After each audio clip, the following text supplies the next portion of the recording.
Bonjour à tous, merci d'être venus voir ce talk. Donc aujourd'hui, je vais vous parler d'empreinte carbone et plus précisément d'empreinte carbone dans les clouds et les data centers et tout ce qui commence à apparaître aujourd'hui pour vous donner une estimation de l'estimation correspondant à vos activités informatiques sur ces infrastructures. Alors en deux mots, comme ça a été dit, je m'appelle Pierre Rust. Je travaille principalement, exclusivement aujourd'hui sur l'estimation et la réduction de l'empreinte environnementale du numérique. Chez Orange, je fais ça à la fois en recherche et de manière opérationnelle. Je donne des formations dans le domaine et vous pouvez me trouver sur tous les liens classiques, habituels, si vous voulez discuter après coup. Deux mots sur l'impact du numérique. Je n'en dis pas grand-chose. Normalement, ça fait quelques années qu'il y a plein de conférences qui sont là-dessus, donc ce n'est pas le sujet principal. Mais le numérique, globalement, on estime aujourd'hui que c'est à peu près 4% des émissions de gaz à effet de serre. Donc, on peut dire que le numérique, c'est responsable de 4% du réchauffement climatique, grosso modo. On peut se dire que 4%, c'est pas énorme. Bof, c'est quand même pas rien, et surtout, le plus gênant, c'est pas tant ces 4% en soi, c'est que ces 4% qui grandissent de manière exponentielle. Donc ça, tous les ans, on prend 8%, et 8% par an, en fait, c'est beaucoup, et on arrive rapidement de 4 à 8 à 16% si vous faites le calcul année après année. Donc c'est cette croissance qui est surtout gênante. Alors on peut se demander, on a la question souvent, est-ce que le numérique, c'est vraiment une action prioritaire dans le cadre du réchauffement climatique? Les réponses ne sont pas forcément évidentes et à mon avis, elles sont surtout très différentes si vous regardez la question à titre personnel ou en tant que professionnel. À titre personnel, il y a de grandes chances que le numérique ne soit pas la première chose à faire pour réduire votre empreinte carbone. Il y a toutes les chances que ce soit mieux de moins circuler en voiture, de ne pas aller en vacances en avion, de manger moins de viande, de chauffer moins chez vous, plein d'autres mesures qui aura un impact plus important à titre personnel. Par contre, on n'est pas ici sur cette conférence à un titre personnel. On est là en tant que professionnel du numérique. Et du coup, en tant que professionnel du numérique, ces 4% et ce 8% par an, c'est nôtre. C'est notre travail qui fait ça. Et du coup, c'est notre responsabilité professionnelle de travailler dessus. Et ça n'a rien à voir avec le fait de manger de la viande ou de prendre l'avion ou pas. Et donc, moi, ce que je vous conseille vraiment, c'est de vous concentrer là-dessus en tant que professionnel numérique et réfléchir comment, dans votre métier, vous pouvez vous assurer que ces 4%, ils augmentent pas surtout et possiblement qu'ils baissent. Voilà sur la partie moralisatrice. Je vais passer à la suite. Alors, j'ai le taux qui est principalement sur l'estimation de l'empreinte carbone.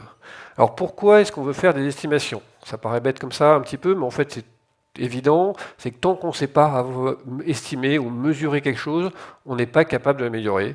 Et notre but, c'est bien d'améliorer l'empreinte carbone du numérique.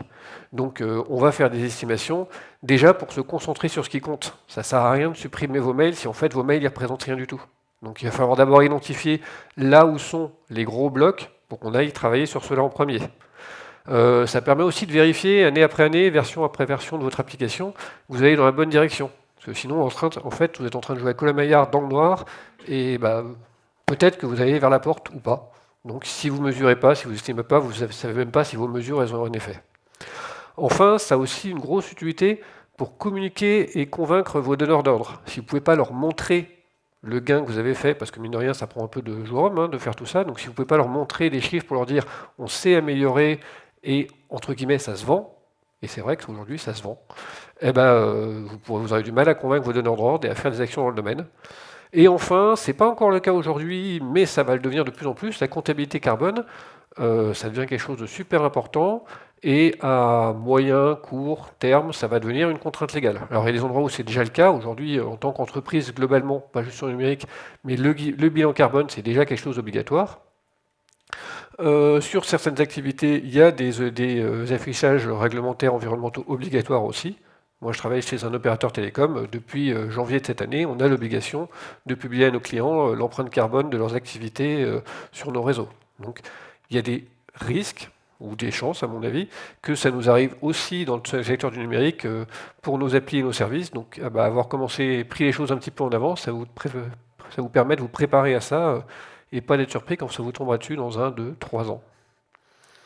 Alors, l'estimation d'efficacité environnementale, ou surtout énergétique dans les data centers, c'est pas tout neuf non plus, et donc il y a un certain nombre d'indicateurs historiques, celui dont vous avez peut-être déjà entendu parler si vous avez regardé ce qui se passait côté data center, c'est le PUE, c'est le Power Usage Efficiency. C'est l'indicateur d'efficacité de l'infrastructure dans un center. Ça prend en compte que la conso électrique. En gros, c'est un ratio entre la conso complète que vous faites, l'électricité complète que vous faites rentrer dans votre data center et l'électricité qui arrive réellement à vos serveurs. Donc plus vous avez un système de refroidissement, de sécurité, tout ça efficace, et plus il va tendre vers 1, sachant qu'il ne peut pas descendre en tout de 1, parce que vous n'avez pas donné à vos serveurs plus que ce qui est rentré dans le data center. Par contre, ça prend que la conso électrique. Donc quelque part, c'est comme si, sur le point de vue environnemental, les serveurs, ils étaient apparus comme ça, et ils n'avaient pas d'impact, et leur fabrication n'existait pas. Donc c'est assez limité, et c'est plus de l'efficacité énergétique que de l'environnement. Ça, c'est ce qu'on a fait historiquement. Ce vers quoi on tend aujourd'hui, c'est quelque chose qu'on appelle l'analyse de cycle de vie. Ce n'est pas spécifique au numérique ou au data center, hein. C'est une méthode d'analyse d'impact environnemental qui s'applique à peu près tout et n'importe quoi. C'est quelque chose de très différent, et c'est vraiment l'autre bout de l'échelle par rapport au PE, dans le sens où là, c'est une analyse où on va essayer de prendre toute la vie du produit, toute la vie du data center, de sa création, de sa fabrication, jusqu'au moment où il va partir au rebut, être recyclé ou pas, et on va pas regarder que l'électricité, mais on va regarder l'impact sur plein de critères. Donc on va regarder aussi bien le CO2, mais aussi l'acidification des eaux, l'épuisement des ressources naturelles. Donc c'est ce qu'on appelle une analyse multicritère. On peut avoir plus d'une dizaine de critères différents à regarder, et vous le regardez sur tout le cycle de vie. Donc ça, c'est les deux extrêmes de ce que vous pouvez faire en matière d'estimation environnementale. Entre les deux, on va trouver des choses comme ce qu'on appelle le comptage carbone. Donc là, c'est monocritère, on va regarder que du carbone, parce qu'en général, c'est ce qu'on considère comme étant le plus urgent dans le cadre du réchauffement climatique. Les autres sont importants aussi, mais il faut simplifier au départ pour pouvoir faire quelque chose. Et on va être plus ou moins bout en bout. C'est-à-dire qu'on ne va pas forcément prendre 100% du périmètre, mais on va essayer de se mettre quelque chose quelque part entre les deux. L'idée étant de trouver un juste milieu entre ce qui apporte une information suffisante et ce qui serait trop complexe. Si on va essayer de voir comment est-ce qu'on peut appliquer ce type d'approche à un data center. Alors un data center, déjà, qu'est-ce que c'est? Tout simplement, c'est un bâtiment. Vous ne posez pas vos serveurs dans les champs, donc la première chose pour faire un data center, c'est un bâtiment. Une fois que vous avez votre bâtiment, vous allez mettre plein de choses dedans, mais qui ne sont pas encore de l'IT. Vous allez mettre un système de refroidissement, vous allez mettre un système de gestion de l'énergie, donc ça va être des batteries, des générateurs au fuel, une alimentation redondée, plein de choses, quelques systèmes de sécurité. Tout ça, c'est pas de l'IT, c'est l'infrastructure du data center. On appelle ça aussi l'environnement technique du data center. Vous n'avez pas encore de serveur. Une fois que vous avez monté tout ça, là, vous allez commencer à mettre de l'IT dedans. Donc vous allez mettre de l'IT sur les trois domaines classiques du data center, donc du compute, du storage et du network. Et ça signifie des serveurs, des bêtes disques, des routeurs, tout ce que vous voulez. Et pour autant, c'est pas encore fini. Parce que si en tant que dev ou en tant qu'ops, vous travaillez sur votre projet, c'est pas des choses que vous voyez en fait, ça. Alors, sauf sur des modes de déploiement un peu datés aujourd'hui, mais en général, vous ne voyez pas les serveurs directement. Ce que vous voyez, c'est des choses intermédiaires, là, que j'ai appelées ici des plateformes. Donc là-dedans, je mets aussi bien votre cluster de VM et son hyperviseur, votre base de données as a service, votre cluster Kubernetes, votre PaaS, ce que vous voulez, mais les choses qu'en fait, nous, en tant que dev, on va voir réellement, qui sont encore une couche d'abstraction par-dessus la partie équipement IT. Et toutes ces choses-là, elles ont des impacts. Le bâtiment, l'infrastructure, tout ça, ça a des impacts qu'on peut regarder sur plusieurs critères, que ce soit sur le CO2, sur les ressources, sur l'eau, sur les particules fines. Là, je vous en ai mis 4 parce que c'est celles qu'on retient le plus couramment aujourd'hui, mais il y en a plus d'une douzaine. Et elles ont des impacts tout au long de leur vie. Elles ont des impacts quand vous les fabriquez, évidemment. Elles ont des impacts quand vous les utilisez, notamment sur leur consommation énergétique, et des impacts sur leur fin de vie. Et nous, ce qui nous intéresse, c'est les applications au bout là. Ce qui nous intéresse, nous, en tant que membre d'un projet informatique, membre d'un service ou développeur d'un service numérique, c'est ces parties-là. Et si on nous demande de calculer l'impact environnemental d'un de ces trucs au bout là, d'une de ces applications, par exemple là, celle que j'ai représentée en bleu, comment est-ce qu'on va faire? On va prendre cette application et on va regarder ce qu'elle utilise comme plateforme. On va dire, elle va utiliser quelques VM dans un IaaS, un petit peu de stockage objet à un endroit, un petit peu de système de monitoring, et je vais prendre l'impact de chacun de ces systèmes et je vais dire, je vais m'en allouer une partie. je prends, je sais pas, 20% de mon cluster de VM, donc je vais affecter à mon application 20% dans l'impact de mon cluster de VM. Et même chose pour le stockage et pour tout le reste. Donc du coup, je suis arrivé à les niveaux suivants du problème, c'est il faut que j'ai l'impact de mon cluster de VM. Et là, je redescends d'un cran. Je vais dire mon cluster de VM, il utilise quelques ressources de compute, donc quelques serveurs, un peu de stockage, un peu de réseau. Et c'est pareil, je vais allouer une part des serveurs de mon data center, une part des bêtes disques auxquels il est connecté, une part des routeurs, soit dans le rack, soit dans le data center. Je vais refaire de l'allocation comme ça pour avoir l'impact de mon cluster de VM, l'impact de mon stockage, l'impact de mes systèmes de monitoring, et ainsi de suite. Alors, comme je disais au départ, ces serveurs, ces baies de stockage, elles ne vivent pas tout seules, donc je vais encore devoir descendre d'un cran et dire, dans l'impact de mes serveurs, il faut que je compte une part de l'impact du calling. Si je prends 10% des serveurs du data center, je vais leur affecter 10% de l'impact du système de refroidissement et 10% de l'alimentation électrique, et ainsi de suite. Pareil, jusqu'au bâtiment. Donc voilà, pour faire l'impact de mon application unique au bout, il faut que je sois capable de redescendre toute cette chaîne avec toutes les règles d'allocation ou de responsabilité qui me permettent de dire combien de chaque système je vais allouer à mon application. Donc et donc mon application, c'est la somme des petits morceaux d'impact que j'ai déterminés sur chacun des sous-systèmes des couches inférieures. Donc, évidemment, c'est pas évident, et pour faire ce type de calcul, vous ne pouvez pas sortir votre feuille Excel et vous lancer tout seul comme ça. Donc il existe des référentiels méthodologiques qui vous servent à faire ça. Alors c'est dans le vocabulaire de ADEME, ça s'appelle des PCR en anglais pour Product Category Rules, et en français, c'est des référentiels méthodologiques d'évaluation environnementale. Alors, il y en a un, il y a un peu plus d'un an et demi, il y en a un qui a été fait sur les activités de mon employeur, donc sur les activités des fournisseurs d'accès Internet. C'est ça qu'on utilise pour vous donner les chiffres d'impact carbone sur vos usages Internet. Et en cours de rédaction actuellement, il devrait être publié normalement la semaine prochaine, il y en a un qui est spécifiquement sur les services d'hébergement en centre de données et services cloud. Et qui en gros décrit comment vous faites ce que je viens de vous montrer sur les petits schémas. Alors qu'est-ce qu'on trouve dans un guide de ce type-là? Déjà, vous trouvez la description de ce qu'on appelle les unités fonctionnelles. Savoir quel est le périmètre de ce que je compte. Par exemple, est-ce que j'essaie de donner l'impact d'une VM, au niveau d'abstraction assez élevé, ou est-ce que j'essaie d'avoir l'impact d'un hébergement en colocation? Un hébergement en colocation, c'est-à-dire que vous voulez juste l'impact du bâti, du refroidissement, mais le serveur, c'est vous qui l'amenez. Vous achetez un espace d'étagère et vous voulez savoir cet espace d'étagère de type data center, combien il coûte en carbone. Donc vous avez ça, c'est toutes les VM, toutes les unités fonctionnelles qui sont définies dans ce guide. Et vous voyez qu'en gros, elles augmentent en abstraction au fur et à mesure que vous avancez, jusqu'à arriver à une solution de type SaaS où là vous avez tout compris. Donc après, dans ce guide méthodologique, vous allez trouver tous les indicateurs d'impact que vous devez considérer. Donc ça, c'est ceux qui ont été retenus actuellement de manière officielle par l'ADEME pour les activités de data center. Donc comme je disais, il y a l'exclusion des ressources naturelles, qui est super important parce que, mine de rien, fabriquer tous ces équipements, ça utilise pas mal de choses qu'on n'a pas en quantité limitée sur Terre. Et vous avez le changement climatique, qui est le CO2, et un certain nombre d'autres choses. Vous avez aussi le périmètre à prendre en compte quand vous faites ce type de calcul. Donc c'est un petit peu ce que je vous montrais. Vous avez le bâtiment, l'environnement technique, tout ça. Et ça vous dit aussi ce que vous n'êtes pas obligé de compter. Donc typiquement, les règles actuelles vous disent que vous pouvez exclure la R&D qui a permis de monter tout ça, vous pouvez exclure le transport des employés, vous pouvez exclure tous les flux qui sont liés à la commercialisation de votre service.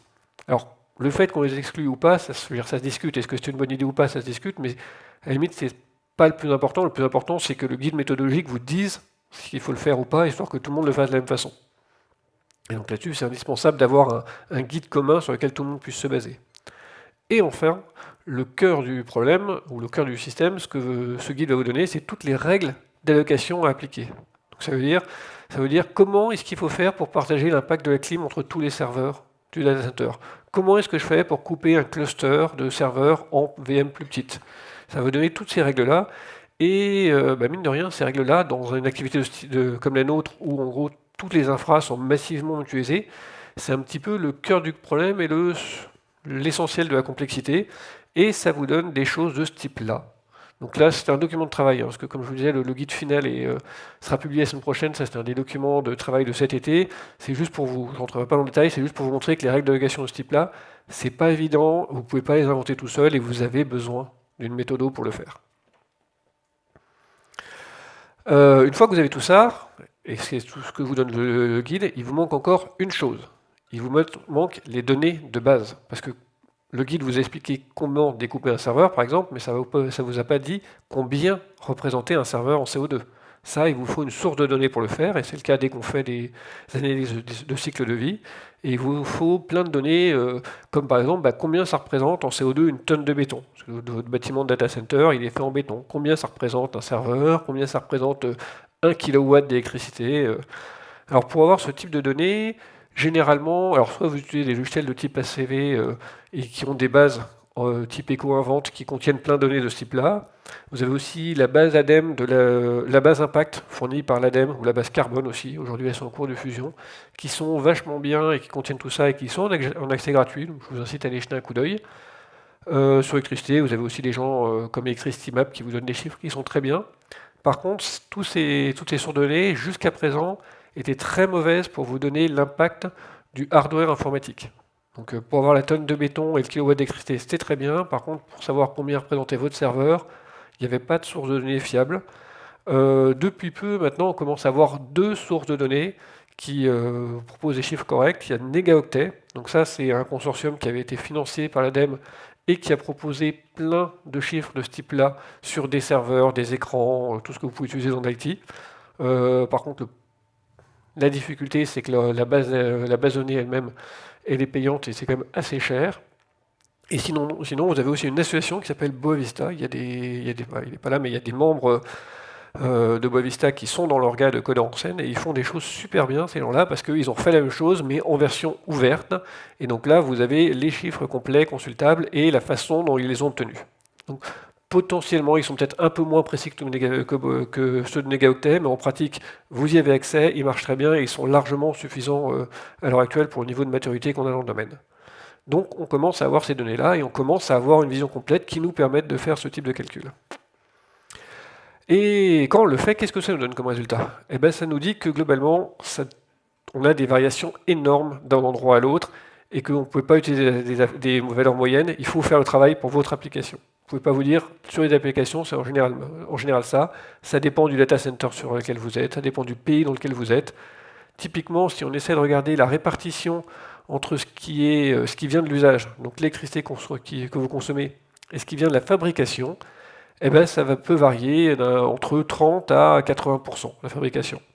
Si vous êtes en France, alimenté avec une électricité très peu carbonée, dans un data center super récent, donc avec un système de refroidissement efficace, ben en fait, ce qui coûte environnementalement, c'est de fabriquer vos serveurs. L'électricité pour les alimenter, ça ne représente pas grand-chose. L'essentiel, c'est la fabrication. Si inversement, vous êtes en Pologne avec une électricité carbonée dans un data center un peu plus vieillissant, bah, ce qui coûte, c'est l'électricité, c'est pas la fabrication. Donc, il n'y a pas de vérité unique, ça dépend réellement de l'endroit où vous êtes et de la génération de votre data center. Les axes d'amélioration, par contre, restent à peu près les mêmes. En gros, pour améliorer votre empreinte, il n'y a pas 50 manières, il faut réussir à densifier, donc éviter d'avoir des serveurs qui tournent à pas faire grand-chose, qui tournent à 20% alors qu'ils pourront en faire beaucoup plus. Il faut mutualiser au maximum, et il faut travailler sur l'alimentation électrique de votre data center. Alors ça, en général, vous n'avez pas la main, vous, en tant que dev, mais vous avez quand même la main sur le choix du fournisseur qui vous hébergera. Enfin, ce qu'on voit dans les études actuelles, c'est que globalement, le cloud, c'est efficace. Environnementalement parlant, aller dans un cloud public ou privé bien géré, c'est mieux que de faire de l'hébergement dans votre boîte chez vous, dans une petite salle serveur, mais c'est mieux à usage égal. Et en général, quand on fait une migration vers le cloud, on constate un gros effet rebond, c'est-à-dire que comme les choses sont plus simples à utiliser, là où avant vous aviez une instance de votre application, d'un seul coup, vous en avez une prod, une pré-prod, une intègre, une par développeur, une pré-prod d'intègre de pré-prod, et en fait vous avez 8 environnements, là vous en aviez un, et vous avez gaspillé toute l'efficacité que vous avez eue. Donc le cloud, environnementalement, il peut y avoir un gros gain, mais faites attention, c'est un gros gain si vous faites la même chose qu'avant. Si vous en faites 5 fois plus que vous êtes dans le cloud, vous avez tout perdu. Et c'est ce qu'on appelle l'effet rebond d'une manière générale. Ça ne s'applique pas qu'à l'IT, évidemment, ça marche dans plein de domaines. Et tout ça, ça m'amène maintenant du coup à nos promesses des hyperscalers. Comme je vous le disais, le cloud, c'est plus efficace environnementalement à usage constant. Et évidemment, la plupart tous les grands hyperscalers actuellement, donc là je parle principalement de GCP, AWS et Azure, ils se sont tous jetés sur cet argument pour vous dire, faites du move to cloud, venez chez nous, votre IT consommera émettra beaucoup moins de CO2 et votre impact environnemental va baisser, tout ira bien. On va essayer de regarder un petit peu ce qui se cache derrière. Alors, avant d'attaquer directement leurs outils, un petit point sur l'électricité et le comptage carbone. Il y a deux façons, quand vous faites du comptage environnemental, de compter l'électricité. Il y en a une qui s'appelle la location based et l'autre qui s'appelle le market based. Quand vous faites du location based, vous comptez le coût carbone de l'électricité à l'endroit où vous la consommez. Vous êtes en France. L'ADEME vous donne un chiffre qui est de 55 grammes de CO2 par kilowatt. Vous utilisez ça. Et c'est ça parce que vous avez votre prise électrique, elle est branchée en France. C'est ce qui correspond, on va dire, le plus à la réalité physique de ce qui se passe. Si vous faites du market base, c'est totalement différent. Vous utilisez à la place le coût carbone marché de l'électricité. Donc en gros, le coût carbone de la personne à qui vous achetez l'électricité. Et typiquement, vous pouvez très bien vous retrouver avec un data center et vous pouvez utiliser des outils comme ce qu'on appelle des garanties d'origine. Donc vous achetez des bons pour dire mon électricité elle est verte, ou des PPA, un système similaire mais un peu mieux fait. Et quand vous faites du market base, en pratique, ça signifie que vous pouvez avoir un data center qui tourne en Allemagne en décembre, dont vous affirmez qu'il tourne à l'électricité verte, parce que vous avez acheté un bon d'électricité disant que 6 mois avant, en Espagne, il y a une centrale solaire qui a produit l'électricité. C'est comme ça que ça marche, parce que c'est un système de marché, et que du coup, il y a une chambre de compensation, il y a un délai entre les deux, et donc vous pouvez tout à fait affirmer que vous êtes 100% vert, mais ce n'était pas le cas au moment où vous avez consommé. Donc, d'une manière générale, ce qu'on conseille, ce que toutes les agences environnementales conseillent, c'est de faire du location based, parce que c'est celui qui représente la réalité. Et je vous ai mis à droite un petit schéma qui vient d'un papier du groupe Eco-Info CNRS, où vous voyez les empreintes carbone en market based et en location based publiées par les différents cloud providers. Alors il n'y a que Microsoft qui montre les deux chiffres, market based et cloud based, donc ils sont en rose. En pointillé, vous avez le location based, en rose, le market based. Faites attention, c'est pas une celle des deux côtés. Ce qu'on constate, c'est qu'en gros, il y a un rapport x10 entre les deux. Donc, quand vous faites du market based, vous consommez 400, vous émettez 400. Quand vous faites du location based, donc du réel physique, en fait, c'est 4000. Grosse différence selon la méthode de comptage que vous choisissez. Voilà, c'était juste parce que avant je ne donnais pas cette explication, les gens ne comprenaient pas forcément tout, mais je vais pouvoir maintenant passer aux outils côté cloud. Alors le premier, c'est celui que j'appelle, c'est le Carbon Footprint Tool d'AWS. Et l'analyse dessus, elle est assez rapide. Il regarde que le CO2, ça c'est le plus courant, mais il regarde que le CO2 à l'usage. Donc en gros, il ne regarde que l'électricité que leur data center consomme. Et en plus de ça, il regarde que l'électricité que leur data center consomme en utilisant une approche market-based. Donc en gros, s'ils achètent suffisamment de garanties d'origine, ils peuvent vous dire que c'était zéro, parce qu'ils ont choisi de ne compter que ça, et que ça, ils ont des outils financiers qui leur permettent artificiellement de le baisser. Donc voilà. En plus de ça, en dehors de ces quelques éléments, la méthode n'est absolument pas publique, donc vous ne savez absolument pas ni le périmètre, ni réellement ce qui se cache derrière. Vous pouvez juste leur faire confiance, et comme c'est AWS et Amazon, normalement, vous pouvez faire confiance, ils ont quand même un historique exemplaire dans le domaine. Et voilà. Donc, pas grand-chose de plus à dire que ça sur leur outil, c'est assez... Ah si, j'ai un point de plus à dire dessus sur leurs outils, c'est que ça, c'est ce que vous présente l'outil en interne qui vous dit, là, ce graphe, c'est l'impact environnemental de vos activités chez nous si vous ne faites rien. Donc si vous ne faites rien, ça va tendre vers 0 en 2024. Donc c'est non, ça. Les choses ne tendent pas vers 0 en 2024 si vous ne faites rien, uniquement parce que eux, ils ont promis de s'approvisionner d'ici à 2024 100% en énergie renouvelable. Donc, ouais. De ce côté-là, chez Amazon, clairement, peut beaucoup mieux faire. C'est pas du tout recommandable. Et c'est vraiment dommage parce qu'à côté de ça, ils ont des gens qui ont fait des choses super bien chez Amazon. Je ne veux pas non plus que leur cracher dessus. Ils ont un guide qui s'appelle le Well Architect Framework. Je ne sais pas si vous l'avez déjà vu, qui parle de plein de choses et dans lequel il y a un des piliers qui est la sustainability, dans lequel ils ont plein de bonnes pratiques qui sont tout à fait correctes sur la bonne façon de faire des applis pour qu'elles aient un impact réduit. Donc d'un côté, leur outil n'est pas du tout recommandable, d'autre côté, ce qu'ils peuvent vous donner en termes de documentation technique et de bonnes pratiques, c'est très bon. Notamment, ils ont une explication assez claire et tout à fait intéressante des deux aspects de la soutenabilité dans le cloud. La soutenabilité dans le cloud, on peut la diviser en deux. Il y a la soutenabilité du cloud lui-même, c'est-à-dire à quel point cette infrastructure est efficace, bien pensée, bien mutualisée, et ça, quelque part, c'est leur boulot. Mais c'est pas tout. Il y a la sustainabilité dans le cloud, et ça, c'est la façon dont votre appli est bien faite et conçue de manière à pouvoir tirer profit et à permettre à l'infrastructure de fonctionner correctement. Donc voilà, c'est la sustainabilité dans le cloud, c'est pas juste l'affaire du cloud provider, c'est la leur et la vôtre, parce qu'il faut faire votre application correctement. Donc voilà, chez Amazon, il y a des choses très intéressantes. Utilisez pas l'outil, allez regarder leur guide technique. Ceux-là, ils sont bien faits et les patterns qu'ils vous présentent sont tout à fait intéressants. Je passe après à Microsoft. Alors Microsoft était les premiers à se lancer dans le domaine du comptage carbone de manière publique pour leurs clients. Ils ont proposé dès 2020 un outil qui vous permettait d'obtenir l'empreinte carbone de vos activités sur Azure. Depuis, ils ont continué à l'étendre. Maintenant, ils vous proposent les activités Azure et tout ce que vous avez sur Microsoft 365. Comme il y a plein de groupes qui ont basculé énormément de choses dessus, ça leur donne aussi toute cette activité-là. Et depuis quelques mois maintenant, ils ont même proposé un outil qui vous permet de faire votre empreinte IT et l'empreinte du reste. Donc c'est un outil qui vous aide à faire le bilan carbone. Donc clairement, eux, chez Microsoft, ils l'ont identifié comme étant une piste business intéressante pour eux. Quelque chose qu'ils veulent développer et sur lequel ils veulent vendre du service. Leur outil, il s'appelle l'Emission Impact Dashboard et il est pas mal fait du tout. C'est vachement bien. C'est le seul qui compte la fabrication des serveurs. Comme je vous l'ai dit tout à l'heure, sur un data center récent bien fait en France, la fabrication de serveurs, ça peut être 70-80%. Quand vous ne les comptez pas, c'est quand même dommage. Donc eux, ils comptent bien la fabrication des serveurs.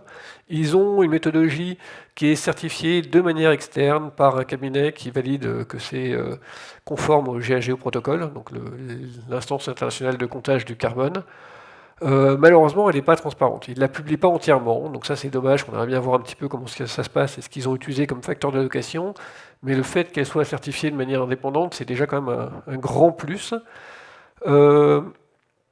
Ce qui est un peu dommage pour nous en tant que dev, c'est que la précision et la granularité que cet outil va vous donner n'est pas suffisante. C'est-à-dire que ça sera très bien pour vos décideurs pour regarder combien représente en CO2 l'ensemble de vos activités sur Azure, mais vous en tant que dev, pour savoir ce qui dans votre application devrait être optimisé, la granularité n'est pas encore là. La précision, et ça vous donne des grosses masses par domaine de paiement, pour vous, c'est pas encore suffisant.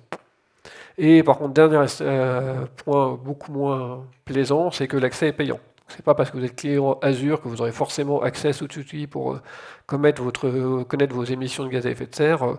C'est seulement si vous avez une licence spécifique Power BI. Et donc, comme je disais tout à l'heure, Microsoft a bien identifié ça comme eux une piste de business et de développement. C'est pas quelque chose qu'ils vous donneront par défaut pour le moment. Dernier outil dans la série, celui de Google, le Google Cloud Footprint. Alors ils sont arrivés un peu plus tard, eux, ils sont arrivés en fin 2021. Ça couvre les activités que vous pouvez avoir sur GCP et c'est pas mal fait du tout.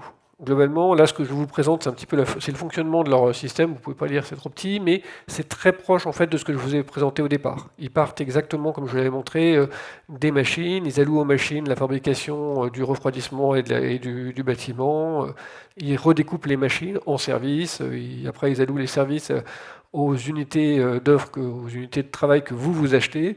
C'est très proche de ce qui a été fait après du côté ADEME, et c'est vraiment bien pensé. Il y a plein de règles d'allocation assez fines qu'ils ont faites et qu'ils ont publiées pour expliquer comment c'était calculé, donc c'est franchement pas mal. Donc la méthode est publique, on peut voir plein de choses, les règles d'allocation sont bien pensées, ils utilisent du location-based pour toute la partie énergétique, Donc, quand ils ont un data center dans un pays qui a une électricité pas propre, eh ben, ils essaient pas de maquiller les choses à grands coups de garantie d'origine. C'est réellement, voilà, il vous donne un chiffre qui est proche de la réalité physique. La granularité est toujours pas suffisante aujourd'hui pour des développeurs. C'est un petit peu mieux que celui de Microsoft, mais c'est pas suffisant à l'échelle d'un projet pour savoir ce sur quoi vous devez travailler. Par contre, eux, ils n'ont pas encore l'empreinte d'usage. Ils ne comptent pas la fabrication des serveurs, ils comptent toujours que de l'énergie. Alors, ils ont annoncé il y a un peu plus d'un mois qu'ils allaient rajouter la fabrication des serveurs. Donc, on croise les doigts. S'ils le rajoutent, ça sera a priori le meilleur outil actuellement disponible. À l'heure actuelle, je pense que ça reste Microsoft parce qu'il y a la fabrication des serveurs. Une fois que Google aura rajouté de leur, ils seront au même niveau, mais avec en plus quelque chose de public et des règles d'allocation plus fines. Au-delà de la calculette chez GCP, vous avez d'autres outils et d'autres travaux sur lesquels ils avancent aujourd'hui qui sont super intéressants. Ils ont des outils, par exemple, qui vous permettent de choisir votre région de déploiement en fonction de critères carbone aussi. Donc vous pouvez vous pouvez mettre vos critères habituels en termes de prix, en termes de latence, mais vous pouvez aussi dire combien pour vous c'est le critère low footprint est important, et ça va vous choisir du coup les meilleures zones GCP dans lesquelles vous pouvez déployer vos workloads. Bon, sans surprise, si vous voulez du low carbone, en général, c'est plus cher. Ça, chacun de faire ses choix. Ils ont aussi une promesse qui est super intéressante et qui va plus loin que ce que je vous expliquais en termes de location base pour énergie. Eux, sur quoi ils travaillent actuellement, c'est de faire de l'équilibre au pas horaire sur l'énergie. C'est-à-dire que quand ils annoncent qu'ils utilisent de l'énergie green, des renouvelables ou du bas carbone, ils veulent que ce soit fait, ça corresponde à des énergies renouvelables qui ont été produites la même heure où eux ils l'ont utilisé. C'est l'inverse complet du market base, où le market base, on dit quelque part dans les 6 mois précédents, il y a quelqu'un qui a fait de l'énergie verte et elle est pour moi. Là, ils veulent, eux, avoir une correspondance au pas horaire. Voilà, c'est super ambitieux, il faut vraiment avoir des moyens techniques comme ceux de Google pour pouvoir le faire, mais s'ils arrivent à le faire, c'est quand même super intéressant. Après que j'ai fait la première version de ce talk, il y a eu alors Carbon 4. Carbon 4, je ne sais pas si vous connaissez, c'est un cabinet de comptage carbone qui est assez visible parce que c'est celui qui a été fondé par Jean-Marc Jancovici. Si vous ne connaissez pas Jean-Marc Jancovici, jetez-vous sur YouTube après la conférence pour aller regarder ce qu'il raconte, c'est super intéressant. Et ils produisent pas mal d'analyses dans le domaine. Et ils ont écrit un article qui était assez proche de ce que j'avais fait sur ma présentation, donc je vous le mets juste là pour référence, mais en gros, ils arrivaient à peu près à la même conclusion, c'est que le gros défaut aujourd'hui des cloud providers, c'est qu'ils axent toute leur communication sur la neutralité carbone. Ils ont tendance, de manière générale, à utiliser des mécanismes de compensation d'électricité verte pour réduire artificiellement les chiffres qu'ils vont vous afficher. Et surtout, le gros défaut, c'est le dernier point, c'est qu'ils oublient tout simplement la partie sobriété. Si vous vous rappelez ce que je vous ai dit au départ, ils vont vous dire ça consomme moins, oui, mais ça consomme moins à usage constant. Donc faites attention parce que eux, leur intérêt, quand vous allez chez eux, c'est pas que vous ayez un usage constant. Et leurs outils, ils sont bien faits, ils sont pratiques à utiliser. Donc c'est facile de ne pas avoir un usage constant. Beaucoup plus récemment, ça doit dater de début de la semaine, je pense, Boa Vista, l'association dont je vous parlais tout à l'heure, a aussi fait un article sur le domaine que je vous laisserai juste dans les slides pour les regarder, mais qui en gros dit à peu près les mêmes choses et qui souligne aussi le problème de l'effet rebond et du manque d'harmonisation des méthodes de calcul. Si on essaie de regarder un petit peu en dehors de ce qui est des trois grands du cloud, on a quelques outils qui commencent à apparaître aujourd'hui. Notamment, on a Cloud Carbon Footprint. Donc ça, c'est un outil open source que vous pouvez installer chez vous directement et qui essaie de faire à peu près la même chose que les calculettes carbone des cloud providers. Alors évidemment, ils ont un gros désavantage par rapport aux cloud providers, c'est qu'eux n'ont pas les vrais chiffres. Donc ils essaient de faire des approximations, de regarder ce qui existe comme hardware derrière. C'est compliqué pour eux. Par contre, ils ont un gros avantage, c'est qu'ils peuvent utiliser la même méthode sur les trois. Alors qu'actuellement, vous avez 3 providers, 3 méthodes totalement différentes et des chiffres absolument incomparables. Donc là, eux, Le travail est plus dur parce qu'ils n'ont pas les données d'entrée, mais par contre, ils vont se baser sur les données d'usage, sur vos données de facturation, sur vos données de réservation sur les plateformes, et essayer de déduire une empreinte carbone. Ils essaient de prendre en compte aussi la fabrication. À l'heure actuelle, ils ne le font que sur le compute, mais ils devraient le faire sur le storage à terme aussi. La granularité est beaucoup plus fine, ça c'est aussi un gros avantage. Donc c'est plus orienté opérationnel pour que les projets puissent identifier ce qui est le plus impactant et ce sur quoi il faut travailler. Donc, et ça vous propose aussi un certain nombre de recommandations pour baisser votre empreinte, et c'est notamment des recommandations sur le sizing de vos VM, parce qu'en général c'est ça le premier levier le plus facile à prendre en main. Donc allez jeter un coup d'œil, c'est plutôt intéressant, et ça a l'avantage d'avoir une méthode et des chiffres indépendants de ce que vous présentent les cloud providers. Alors je suis aussi allé regarder un petit peu ce que proposaient d'autres grands acteurs qu'on voit souvent en France, alors notamment OVH parce que je travaille régulièrement avec eux dans le cadre de mes activités chez Orange en recherche. Alors chez OVH, ils sont très actifs dans les groupes de définition méthodologique. Typiquement, dans les groupes de travail avec l'ADEME, ils étaient aussi présents sur la définition de la méthodologie qui sera officielle à partir de la semaine prochaine. Pour autant, ils ne proposent pas encore aujourd'hui de calculette carbone, malheureusement. Ils l'ont prévu, alors elle a été prévue pour la fin de l'année, je ne sais pas s'il tiendra, mais ce qu'ils ont prévu de faire, c'est de faire une calculatrice assez complète, telle qu'on aimerait la voir. Donc ils vont inclure la fabrication, l'électricité, les opérations aussi. Donc les bonhommes qui font tourner le data center, eux, ils ont décidé de les inclure aussi. Donc une fois qu'elle sortira, elle devrait être très complète, leur calculatrice. Par contre, c'est malheureusement pas le cas actuellement. L'une des difficultés qu'ils ont, c'est pas les seuls dans ce cas-là, c'est qu'en fait, alors c'est une difficulté qui vient aussi de leur vertu, c'est qu'en fait, ils sont très bons, des acteurs comme eux, sur la durée de vie de leurs serveurs. Comme ils fabriquent leurs propres serveurs, ils peuvent les fabriquer, les utiliser 3 ans sur une gamme, après les démonter, récupérer les morceaux, remonter d'autres serveurs après, les réutiliser, et ils arrivent à avoir des durées de vie vachement plus longues pour le matériel. Et comme je vous le disais, le matériel, c'est une grosse partie. Par contre, quand vous faites du comptage derrière, c'est un cauchemar à recalculer.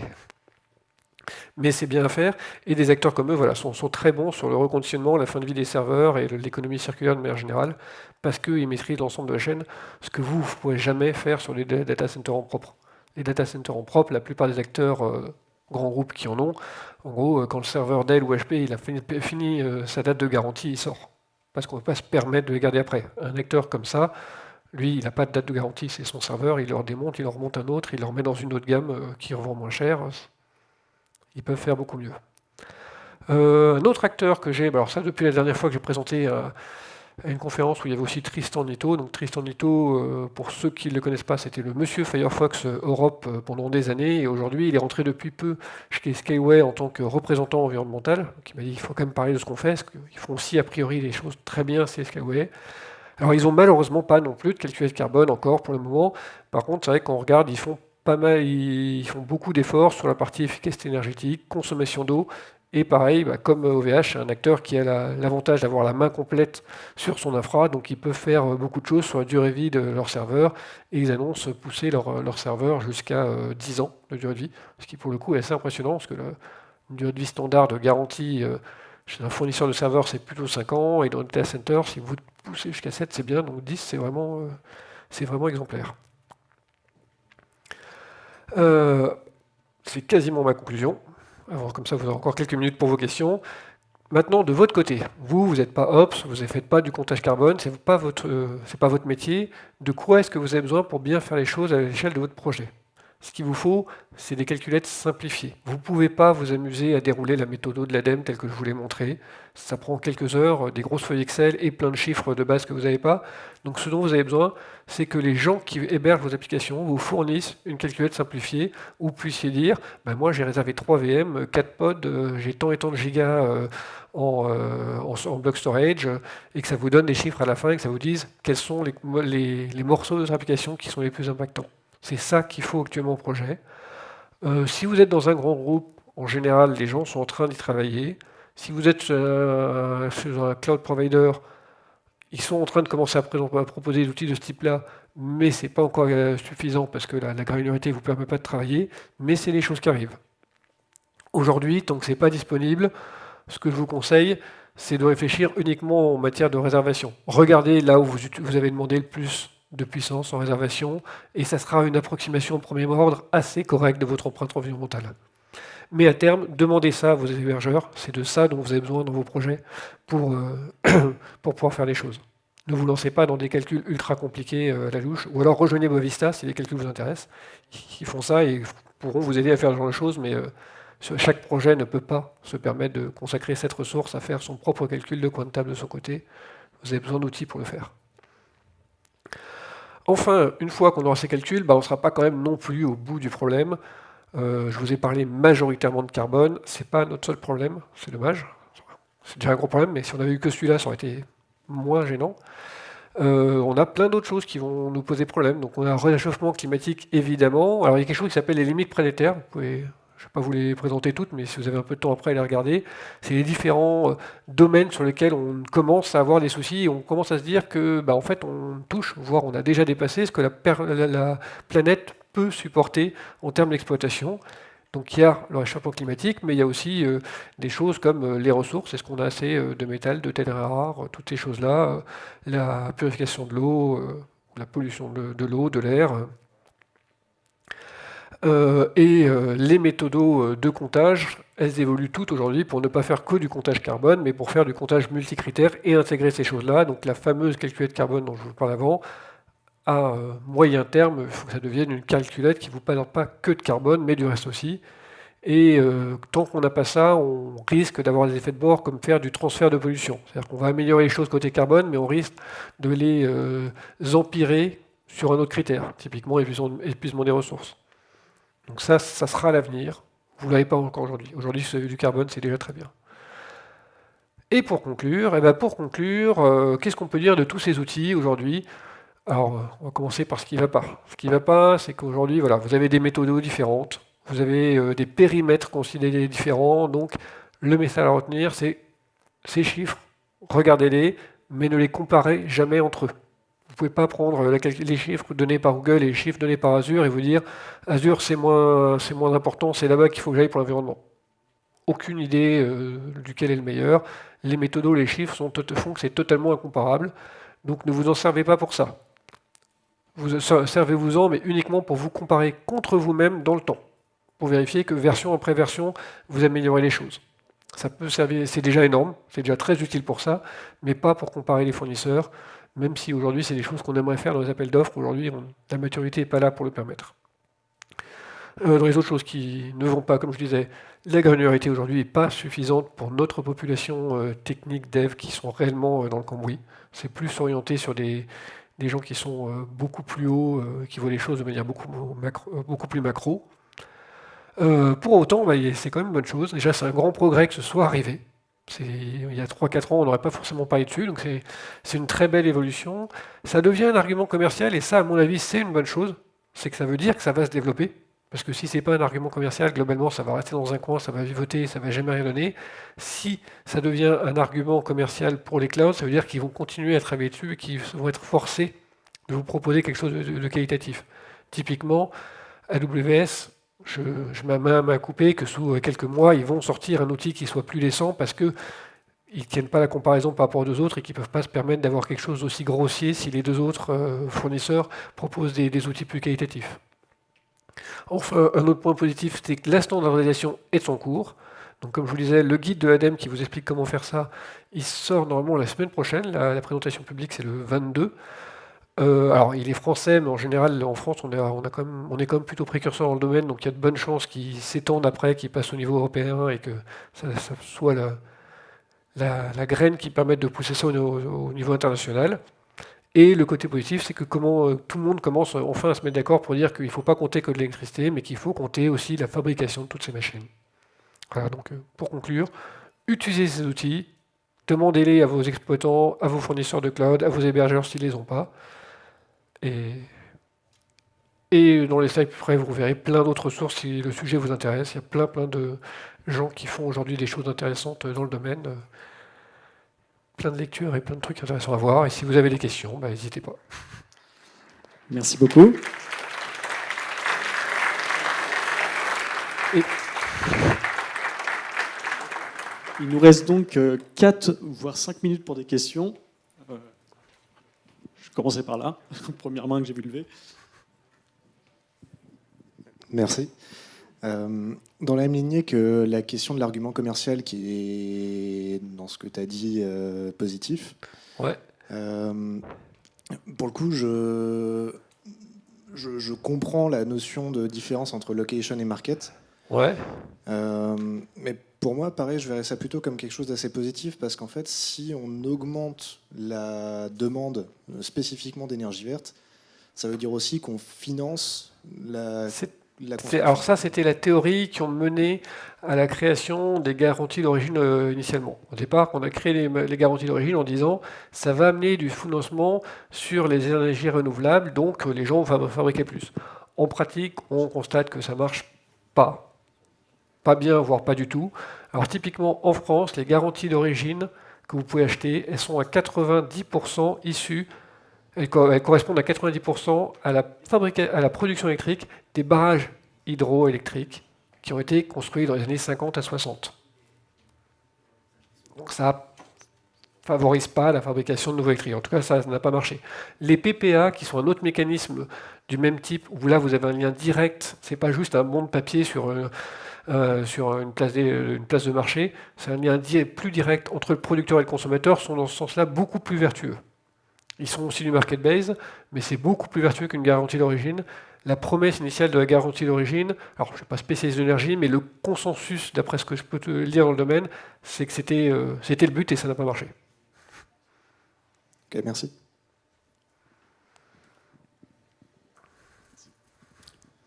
Bonjour, merci, c'était très intéressant. Alors nous, on essaie de travailler un peu comme ça depuis pas mal de temps, mais on a énormément de problèmes. Moi, je pense qu'aujourd'hui, donc nous, on est chez GCP aujourd'hui. Je pense que les outils type Carbon Footprint, enfin tous les outils qui sont fournis, pour moi, c'est juste pour faire de la comptabilité carbone au niveau de direction, pour répondre au final à de la réglementation aujourd'hui. Nous, on arrive à extraire aujourd'hui aucune donnée qui nous permet d'optimiser nos applications, nos usages. Et en fait, le seul travail qu'on peut faire aujourd'hui, c'est de travailler au final sur l'aspect facturation, parce qu'on se rend compte que les cloud providers, ils investissent plus aujourd'hui pour calculer au mieux nos factures que pour calculer au mieux le coût carbone de chaque élément.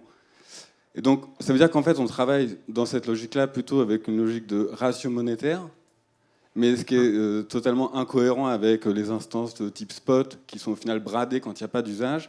Parce que pour moi, je dirais le secret du truc, c'est l'allocation quand on est dans un cloud public. Et c'est de dire combien on est à utiliser la ressource en même temps, pour combien on se divise au final le coût CO2 équivalent.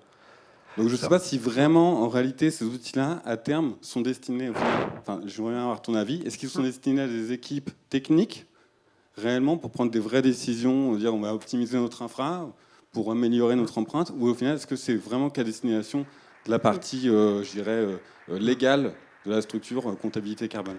Alors, je ne pense pas que ce soit pour des raisons légales aujourd'hui, parce qu'il n'y a pas d'obligation de le faire, et ils l'ont fait comme argument commercial, mais il n'y a pas d'obligation. Par contre, je te rejoins tout à fait, c'est qu'actuellement, la granularité n'est, dans la majorité des cas, pas suffisante pour les équipes techniques. Alors ça dépend aussi comment vous avez organisé vos usages sur GCP, parce que de mémoire, c'est reporté par billing account, puis projet. Donc selon la façon dont tu as organisé tes choses dans ton billing account, ça peut te donner aucune information, ou comme un petit peu, mais dans tous les cas, la granularité n'est pas suffisante. Alors, se rabattre à la place sur la facturation et l'usage, c'est une bonne approche. Elle n'est pas suffisante en général. Je pense que c'est le mieux que vous puissiez faire actuellement, mais à terme, je pense qu'elle n'est pas suffisante parce qu'elle a comme hypothèse qu'il y a une proportionnalité entre le prix de vente et l'impact environnemental, ce qui n'est pas forcément le cas du tout. Je veux dire, un fournisseur peut aussi avoir envie de mettre en avant une offre que lui, il veut pousser et la facturer moins chère, alors qu'elle est plus impactante au niveau environnemental. Vous n'avez rien qui vous garantit qu'il y a ce lien direct qui aille dans le même sens entre le prix et le carbone. Oui, complètement. Nous, on a appliqué cette méthode-là parce que c'est une méthode qui avait été labellisée par l'ADEME sur le ratio monétaire avant tous les systèmes de calcul de cycle de vie. Mais en réalité, on n'a que ça dans les mains aujourd'hui, parce que même si on veut travailler avec des outils comme Scaphandre qui veulent faire du calcul de conso électrique, c'est totalement impossible sur de la virtualisation. Dès qu'on a des clusters Kubernetes, c'est impossible, et on nous offre aujourd'hui pas la granularité. Donc moi je suis un peu pessimiste en réalité sur ces calculs-là, et je me demande si aujourd'hui il faut vraiment se concentrer sur la partie FinOps, qui est peut-être au final l'avenir, mais est-ce qu'on pourrait avoir un jour le coût, le CO2 équivalent par euro dépensé sur nos factures. C'est ça qui nous aiderait peut-être en plus. Vous pouvez l'avoir dès aujourd'hui, celui-là, par contre, voilà, il vous masque des effets de pricing marketing qui font que c'est pas forcément. Donc, mieux que alors, c'est déjà bien de le faire sur une approche Finox. Encore mieux, à mon avis, c'est de le faire sur la quantité de ressources réservées. C'est réellement ça qui impacte derrière. Donc, la taille de vos VM, la quantité stockée, c'est ça que vous cherchez à résoudre. Donc, au final, les métriques proxy les plus correctes aujourd'hui, c'est les métriques techniques. Nombre de secondes CPU, nombre de gigas, nombre de réplicas. Merci. On va devoir s'arrêter là. Il y avait pas mal d'autres questions, donc j'espère que Pierre pourra... Je reste là toute la journée, Voilà, n'hésitez pourra pas à me faire répondre. signe. Merci beaucoup. N'hésitez pas, on peut encore applaudir Pierre.